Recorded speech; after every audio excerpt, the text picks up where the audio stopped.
If you could pair Robert McCall with any other action movie character, who would you want to pair him up with?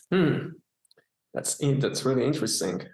How's it going, everybody? I'm Francesco with the CSU Entertainment Alliance, and today I am here with Erick Alcaraz, the visual effects coordinator behind Denzel Washington's latest film, The Equalizer 3. Thank you very much for your time. Hello, Francesco. Thank you very much. A pleasure being here with you. Yeah, likewise. Starting off from the trailer, we get to see Denzel's character, Robert McCall, outside of the US for the first time. And as a result, we get to see a different McCall from the past films. So I'm curious if you could describe exactly how is McCall different in this film compared to the last two, and how does that translate to what you do, which is, the visual aspect of the film? Well, I think McCall's character has been, changing throughout the franchise, right? And this time, he's a very haunted character, haunted by his past, haunted by all the things he's done. And he's now looking for, a place to be, right? A place of belonging, basically, right? But in order to get that, he needs to go through this, one last, equalizing match, right?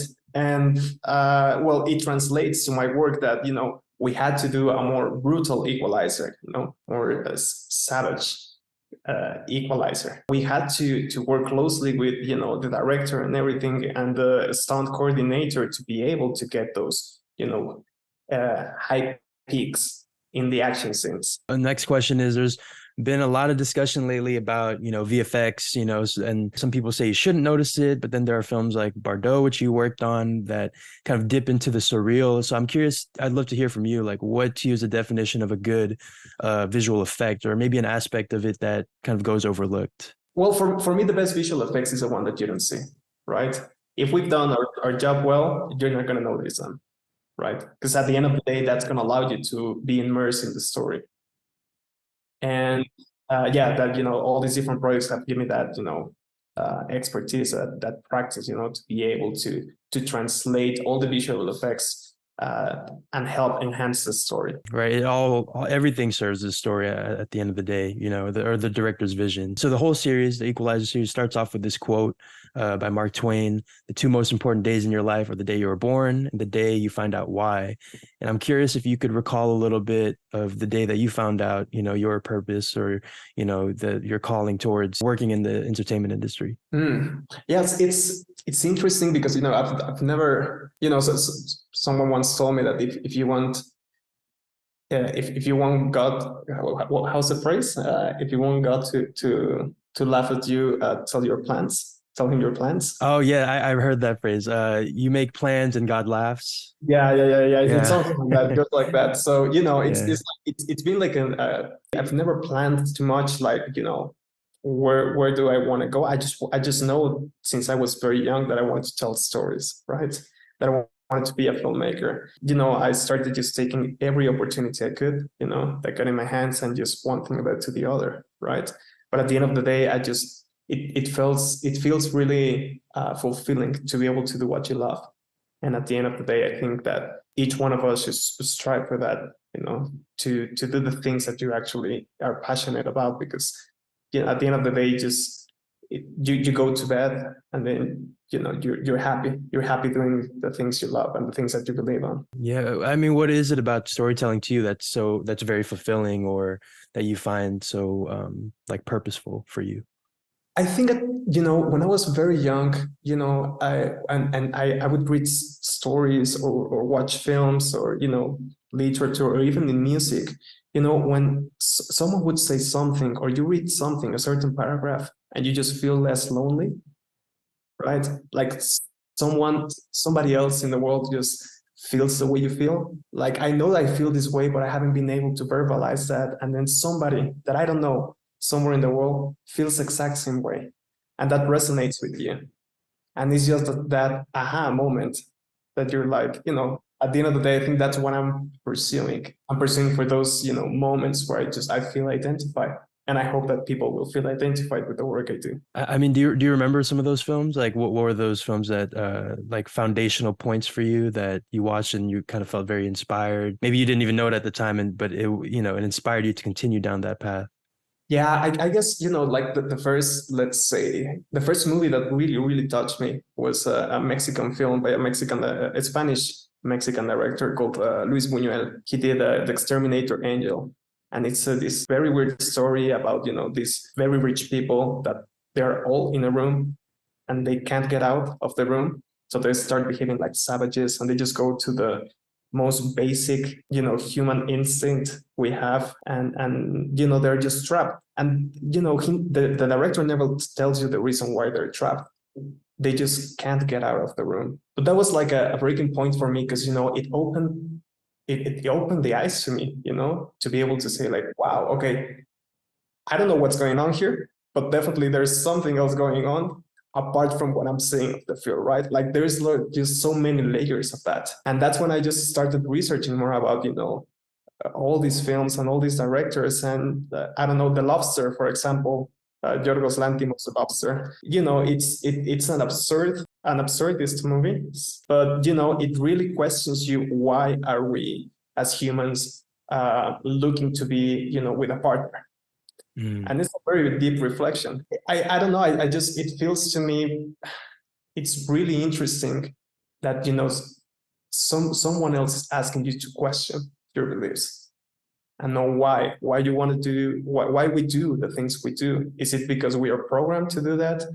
Or, and I don't know, I think like self-discovery and self-exploration is something I've been very passionate about. Those kind of films were the ones that opened my mind to, a different world. Yeah, that's absolutely one of the amazing things that, yeah, it can get you to feel very profound emotions. It can take you to a time and place, but also, yeah, it can make you really like open your eyes into like different perspectives. If I may like shift gears for a little bit, this is Denzel and director Antoine Fuqua's fifth collaboration together. It's all the Equalizer films, it's Training Day, and then The Magnificent Seven.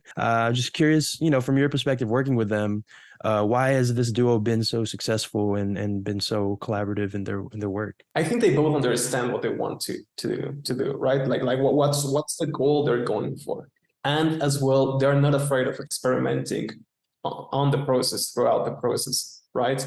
So I think in a way they have managed to get into some sort of synchronicity, which they are both, maybe without even saying it, right? But after you've been working for so long with someone, it happens that you're just like, You right? develop like a shorthand kind of thing. Yeah, exactly.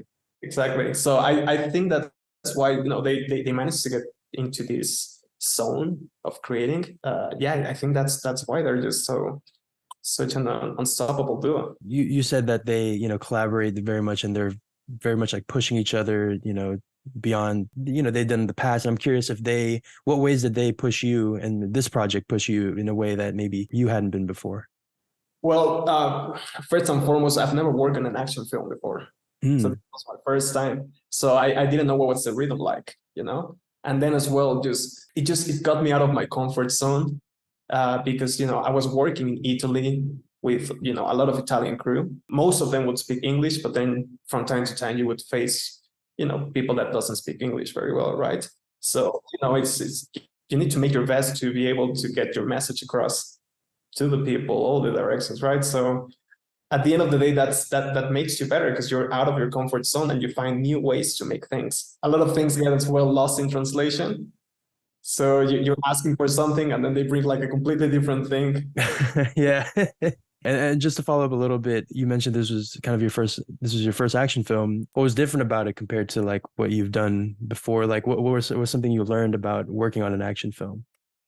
Well, I've never been working so close with the stunt coordinator, right? Because, all the choreography needs to be really on point.